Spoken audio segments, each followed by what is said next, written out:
Chapter 14.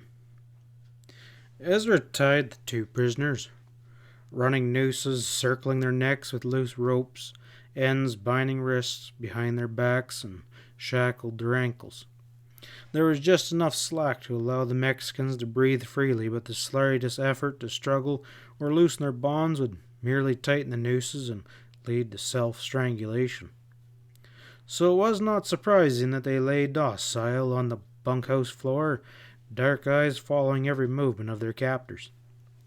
The bodies of the two dead men were dragged aside for burial, after which led Bill the ponies up from the canyon. The four stripped off the saddles and bridles and loosened the animals in the pasture. Cigarettes glowing, well content for the night's work, they drifted through the pines back to the bunkhouse. Pat sank onto a bench beside the rude table and yanked off his boots.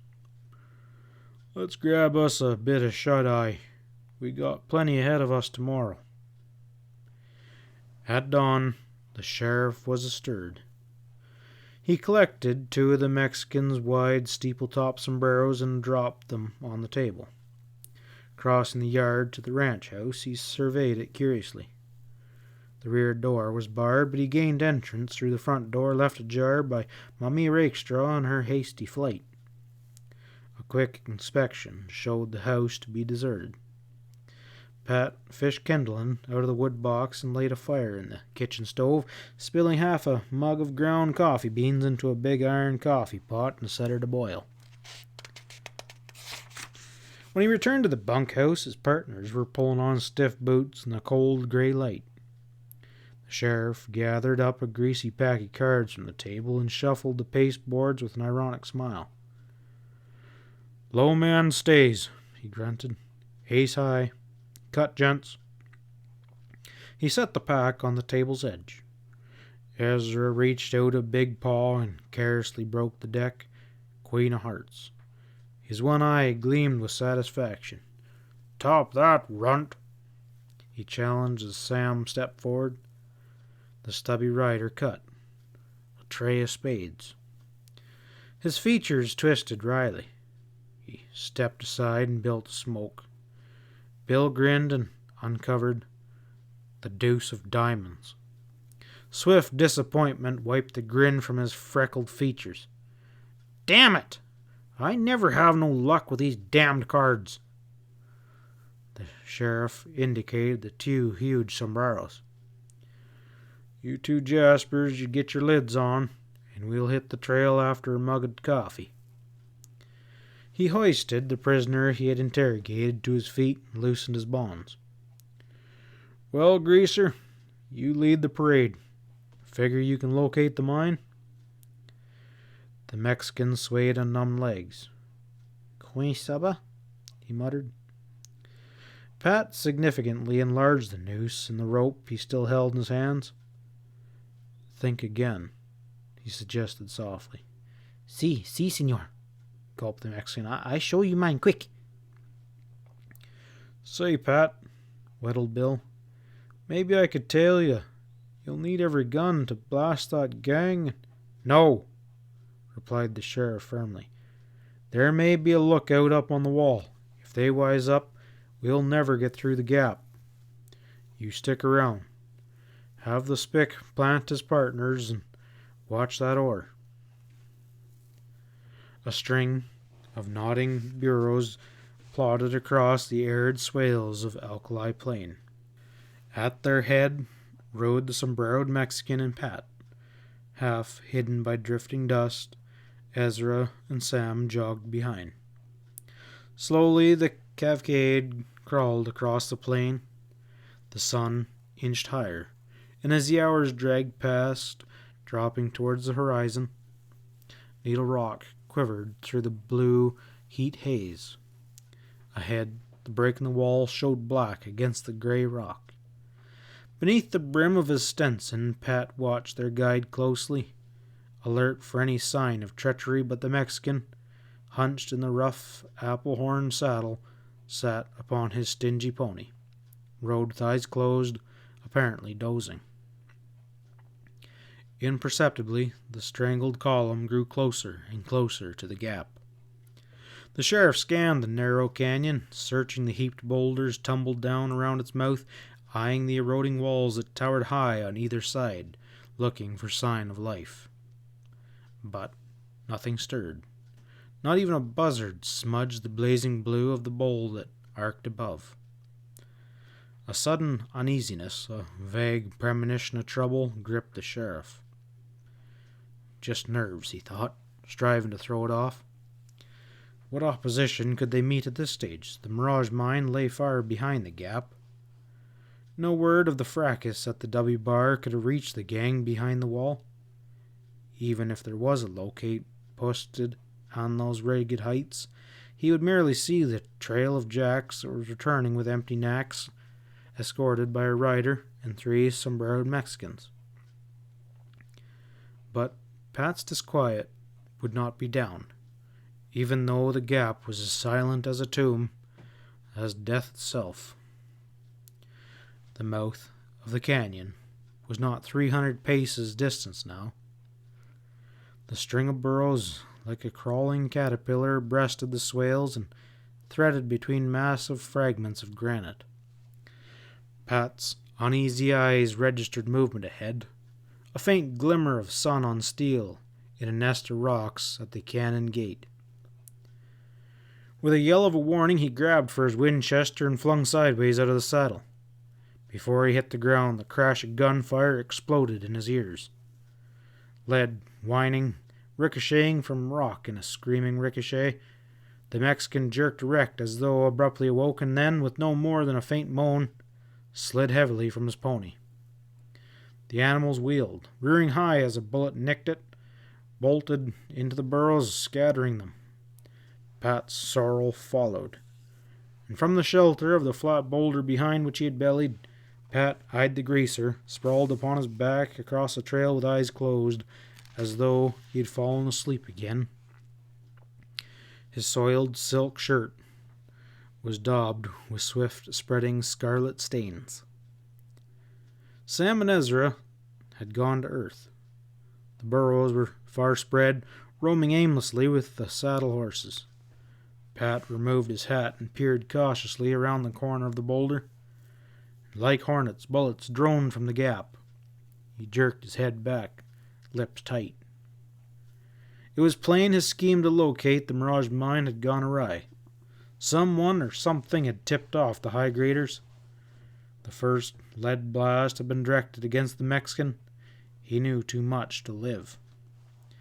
The gap was held now by at least 6 guns, if reverberating reports told a true story. And 6 determined men in that narrow canyon, their flanks protected and with plenty of cover, could hold it against 10 times their number. For a while, the sheriff lay prone, deliberating upon his dilemma. The torrid sun scorched his neck, a horned toad scuffled past his nose and disappeared into a cranny. Intermittently, the rifleman in the gap laced the rocks around with lead. From his rear, a single rifle spoke in reply. Ezra's deep voice reached his ears from the shelter of a dip somewhere behind. The big fellow must have snaked up through the scattering boulders. "Hey, Pat, Sam's nicked. Bad." The sheriff eased around. "Where'd he get it?" "Through the leg. The runt's been bleeding like a stuck pig, but I got the hole plugged now. Ain't we in one hell of a jackpot?" "You said it." Pat's voice was brittle. "Can Sam hold out till sundown?" "I reckon he ain't got much choice," boomed Ezra. "Well, guess I'll engine back to quiet down the runt. He's madder'n a rattlesnake with his tail tied." Again, the echoes of spitting rifles echoed and re-echoed in clanging chorus against the rocks in the gap. The sheriff, pinned down behind his sliver of rock, pictured lead chasing Ezra's bulky form as he eased back to the side of the disabled Sam. Slowly, Reluctantly, the rifle fire slowed and then died. Pat sprang to full height and dropped as quickly. Rifles roared in a smashing chorus. Lead spattered around. Crouching, he sprinted for a boulder a dozen yards to the rear, flung himself full length as drum fire crackled again. For 10-15 minutes he waited, planning his next move. A huge sundered fragment of granite, a full 50 paces across, lay behind him. If he could gain its shelter, he could be covered from the searching rifles hidden around the mouth of the gap. He had fooled them once, he thought grimly, but this time he'd have to dodge lead. Again he sprang up, darted and zigzagging like a jackrabbit. Droning bullets splashed around. He tripped and sprawled headlong. The impact of the hard ground seemed to loosen every joint in his body. Again he was afoot, clutching his Winchester, heading for the shelter of that sundered rock, now not 20 paces distant. The rifles at the gap pumped lead in a frenzied course at his fast-moving figure. With a gasp of relief, he reached cover, flopped, and lay panting, wet with sweat. Ezra's rumble sounded above him. "I gamble these greasers throwing that lead, or they'd sure made a sieve out of you." The sheriff rolled over and sat up, chest still heaving. Sitting back, he smoked a cigarette. Sam was propped against the lee of the rock. His right pant leg was a slit and a reddened bandage, which bore a suspicious resemblance of Ezra's undershirt.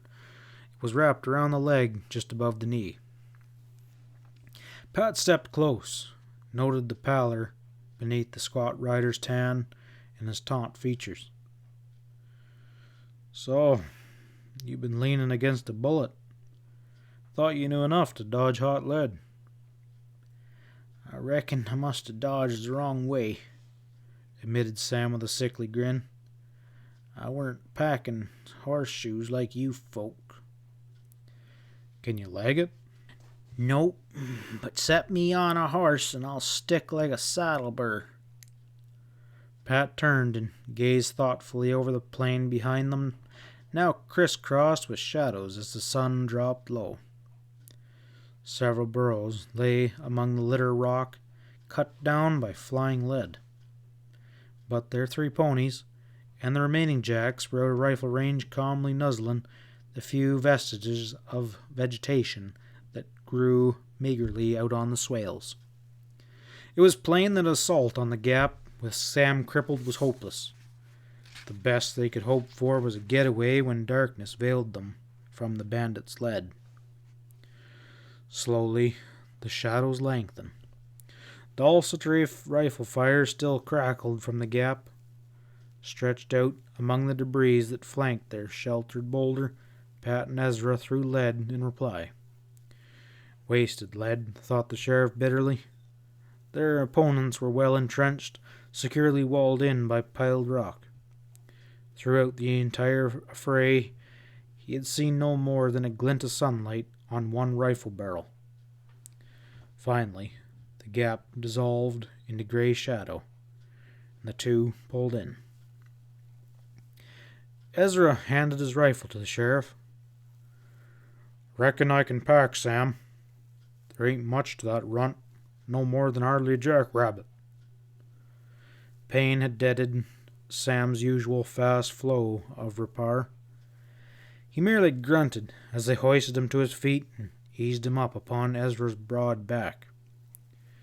Covered by the bulk of the massive boulder, Ezra strode out into the plain, the sheriff covering his rear. Beyond range of the bandits' bullets, Ezra set his disabled partner on the slope of the swale. Rifles still winked red from the gap. The big redhead drew in a deep breath and wiped the sweat from his forehead. Sam might be short, but he was chunky. 160 pounds was no light weight to pack over rough ground after a grueling day under the burning sun. Pat's form had faded into the gloom. He rode in, leading 2 ponies. He slid out of the letter lifted a canteen off the saddle horn and passed it to Sam. Then they boosted the wounded man to a saddle and turned the pony's head southward. As the three jogged towards Coyote Springs, Ezra's deep rumble broke in among the steady clip-clop of hooves. "Guess them coyotes drew all the aces in this deal." "You sure said it," returned Sam. "They got us corralled hog-tied, branded, and blasted 'em." "Well, I wouldn't say that," drawled the sheriff. "We beefed 2 of the varmints, and we got another Mex guide on ice back there at the W bar. And then there's the matter of ore. I gamble they packed out 1,500 pounds on that string of jacks. That stuff assays $50 a pound, which adds up to about 75,000. I wouldn't exactly discard a hand like that." In the early hours of morning, the trio climbed the benches that rose to the W bar. Sam rode in a tight-lipped silence, but his cheeks were flushed with fever. Shrouded in the darkness, the ranch loomed before them. Pat in the lead rounded the house, and the sorrel's hooves thudded on the hard-packed earth of the yard behind. He jerked his pony to a halt with an abrupt oath. Behind a pine was the shadowy figure of a Mexican, arms lashed behind him and a noose around his neck, and the rope stretched tight from a limb of the tree above. Bill stepped out of the bunkhouse and advanced to meet them, slipping his 6-gun into the holster. "Figured that maybe it was Todd and his partners, till I seen that sorrel." "How come you strung up the Mexican?" demanded Pat with edged tones. "He ain't hung," returned Bill. "He's just safe. The buzzard pulled a knife on me, so I gotta fix him at night so I can catch some sleep. He can't start no shenanigans that way." "Thank God you didn't kill him," breathed Pat in relief. "We need him to locate the mine the other buzzard stopped lead." He stared again at the sagging figure. "Ain't that rope a little tight?" "Oh, hell, that hairpin's as tough as a tarantula." He moved towards the Mexican, dim beneath the spreading pine. "I guess maybe I could loosen it a mite." His startled yell hit the sheriff's ears as they was lifting Sam from the saddle. "Hey, Pat, come over quick." Ezra scooped up Sam in his long arms and toted him to the bunkhouse. Pat stepped briskly in the direction of Bill's voice. The squat rider was staring in perplexity at the Mexican's features, swollen and distorted. His body swung limp on the rope. "Can you beat that?" he ejected in surprise. "He did. I swear I gave him plenty of slack." Pat stepped around the still figure. "Look at this," he snapped. Bill's eyes opened wide as he saw the bone handle of the knife buried deep behind the Mexican's left shoulder blade. "Well, who in the hell would have stuck the Mexican? There ain't been a shadow around the joint." "Well, somebody had mighty good reason to close his mouth," said Pat tightly. "Now we're out on a limb." End of chapter 14.